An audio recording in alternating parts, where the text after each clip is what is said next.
resisted the temptation to go down to Egypt. And what was the basis on which he resisted this temptation? It was nothing more than the bare Word of God. Isaac believed the Word of God. Isaac believed the promises of God. And when we read this, it looks as if the moral of the story might be, well, the next generation learned the lesson from their fathers. They learned their lesson. But no sooner does it look like that Isaac has safely avoided the temptations of Egypt because he learned from his father's faith, that he falls exactly right into the same sin that his father fell into. And what is that? Well, he was living as an alien and a stranger down in the land of Gerar. He had no legal right there. He had no recourse whatsoever.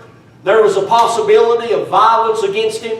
There was a real possibility that people would, come along and be mean to him or whatever. And then after all, he had this good-looking woman with him by the name of Rebekah, his wife. So there was a real possibility, and all of this is the exact same thing that Abraham had faced before him. So he's got this good-looking wife, and it's nothing off the wall for him to stop and think for a moment that this could actually be a threat to his life. Because after all, it would be real convenient for one of these people in the land to just go ahead and kill him, and that way it would free up Rebekah to marry somebody else.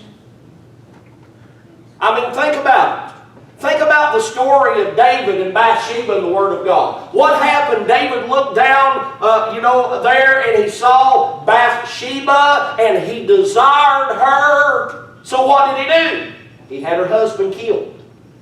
And this is what Isaac, no doubt, is thinking here in the Word of God. It would be really convenient for somebody just to put him to death in order to free up Rebekah. So he decided that he would rather risk giving up his wife than giving up his life. So the issue that's at stake here is a very familiar one. Can God be trusted to keep His promise?